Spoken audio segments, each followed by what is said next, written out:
তটিনী যখন ফোন করে নন্দিনীকে বলে যে শিবপ্রসাদকে পুলিশ তুলে নিয়ে গেছে, তখন নন্দিনী থানায় চলে যায়। থানায় গিয়ে সে পুলিশ অফিসারকে জিজ্ঞাসা করে যে সে কেন শিবপ্রসাদকে তুলে এনেছে। তখন সেই পুলিশ অফিসারটা বলে যে কর্ণ চ্যাটার্জি শিবপ্রসাদের নামে একটা কমপ্লেন করেছে, তার জন্যই আমরা শিবপ্রসাদকে অ্যারেস্ট করে নিয়ে এসেছি। তখন নন্দিনী শিবপ্রসাদের বেল করিয়ে নেয় এবং তাকে জেল থেকে বার করে। এরপর যখন শিবপ্রসাদ ও নন্দিনী বাড়ি যাওয়ার জন্য বেরোতে যাবে, ঠিক সেই মুহূর্তেই শিবপ্রসাদের ফোনটা বেজে ওঠে। ফোনটা রিসিভ করতেই দেখা যায় যে কর্ণ চ্যাটার্জি শিবপ্রসাদকে ফোন করেছে। ওদিকে তখন কর্ণ চ্যাটার্জি পরশুরামকে বলছে যে পরশুরাম, এখন তোর দুই সন্তান এখন আমাদের কাছে আছে, আমাদের হেফাজতে আছে। ওদেরকে স্কুল থেকে আমি নিয়ে এসেছি, বুঝতে পেরেছিস? এখন তুই যদি তোর দুই সন্তানকে বাঁচাতে চাস, তাহলে তুই ভালোই বলে দে যে বিজিত লাহিড়ী কোথায় আছে। তুই বিজিত লাহিড়ীকে নিয়ে এখানে চলে আয়, তাহলে আমি তোর দুই সন্তানকে ছেড়ে দেব। আর তুই যদি বিজিত লাহিড়ীকে আমাদের হাতে তুলে না দিস, আর সে কোথায় আছে সেটা বলে না দিস, তাহলে কিন্তু তোর দুই সন্তানকে আমি শেষ করে দেব। তখন এই কথা শুনে তো পরশুরাম রেগে যায়। তখনই পরশুরাম বলে ওঠে যে কর্ণ চ্যাটার্জি, তুমি কিন্তু ভুল করছো। তুমি কিন্তু ভুল করছো যে তুমি আমার দুই সন্তানকে তুলে নিয়ে এসেছো। আমি কিন্তু একেবারে আগুন জ্বালিয়ে দেবো, তোমার পুরো সব কিছু ধ্বংস করে দেবো। তুমি বুঝতে পারছো না যে তুমি কার সাথে পাঙ্গা নিয়েছো।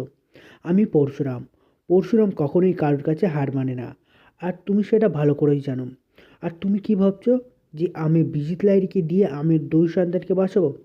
আচ্ছা ঠিক আছে, যখন সেই সময়টা আসবে সেই সময়টাই দেখা যাবে। এই বলে পরশুরাম ফোনটা রেখে যায়।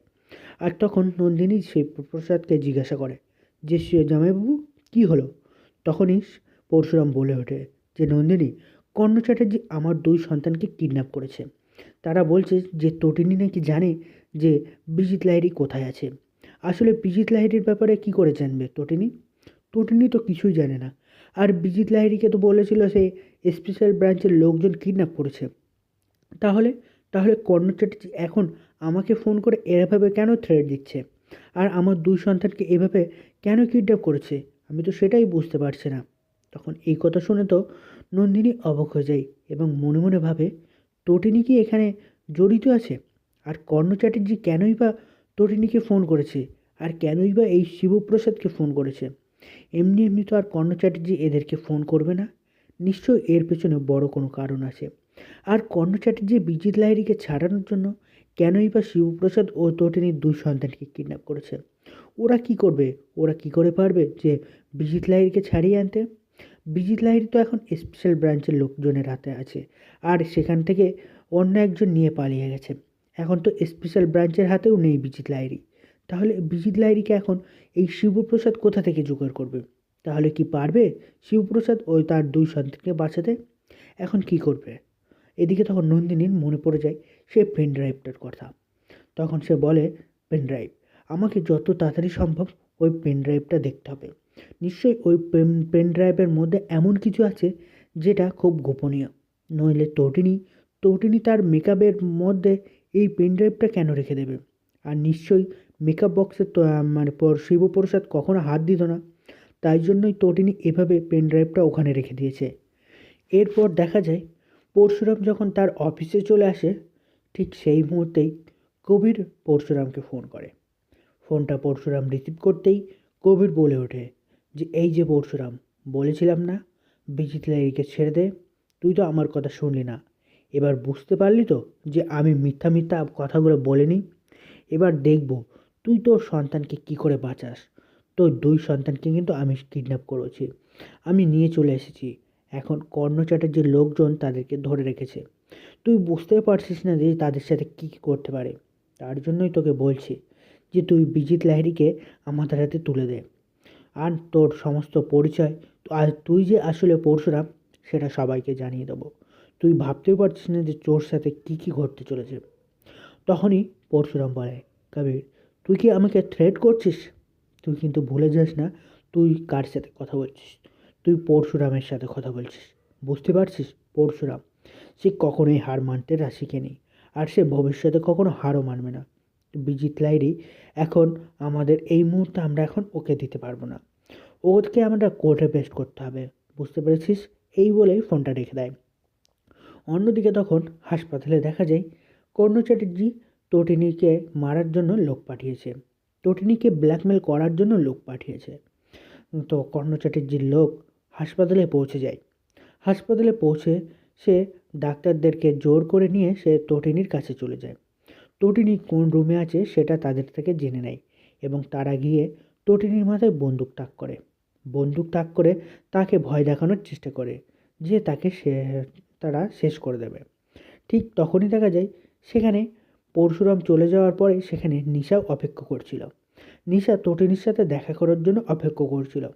তটিনী যখনই দেখা করার জন্য তটিনীর কেবিনে যায়, ঠিক সেই মুহূর্তে তারা চলে আসে। নিশা তটিনীর সাথে কথা বলতে পারে না।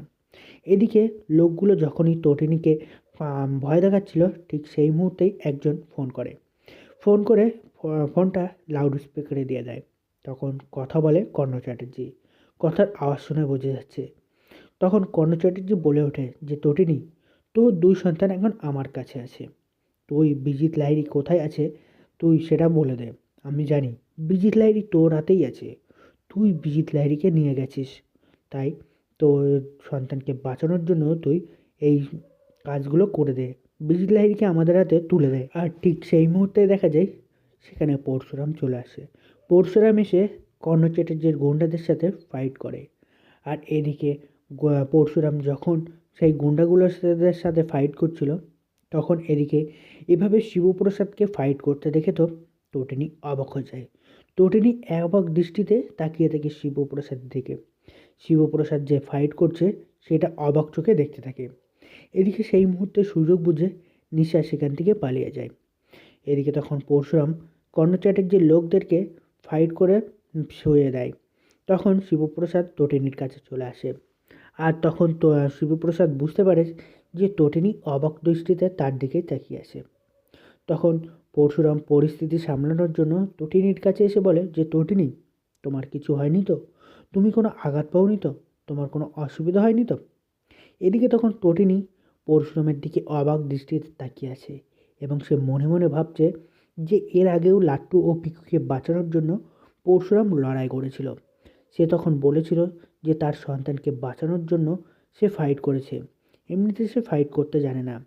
এদিকে তখন তটিনী মনে মনে বলে যে এটা কি আমার সেই স্বামী, সেই হাদা বোকারাম, সেই বোকা মতো সেই স্বামীটা, কিন্তু এভাবে সে ফাইট করছে, একটা ফাইটারকেও হার মানাবে। ও তো এমনভাবে ফাইট করছে যেন একটা প্রফেশনাল ফাইটার, কিন্তু কী করে সম্ভব? আমার এই বোকা স্বামীটা কী করে এইভাবে গুন্ডাগুলোকে শেষ করতে পারলো? ঠিক সেই মুহূর্তেই পরশুরাম বলে ওঠে যে কী হলো তটিনী, তুমি কি ভাবছো? তুমি এভাবে তাকিয়ে আছো কেন? তখন তটিনী পরিস্থিতি সামলে বলে, না না কিছু না, আমি এমনিতেই ভাবছিলাম। এদিকে তখন পরশুরামকে ধরার জন্য সেখানে পুলিশ চলে আসে। পুলিশ এসে পরশুরামকে বাইরে নিয়ে যায় এবং পরশুরামকে তাদের সাথে অ্যারেস্ট করে নিয়ে যায়। এদিকে তখন তটিনীর কেবিনে এক নার্স চলে আসে। নার্স আসতেই তখন তটিনী সেই নার্সকে জিজ্ঞাসা করে যে আমার স্বামী কী হলো, কোথায় গেল সে? তখন সেই নার্সের কাছে জানতে পারে তটিনী যে পরশুরামকে মানে তার স্বামীকে পুলিশ অ্যারেস্ট করে নিয়ে গেছে। সে তখন চিন্তায় পড়ে যায়।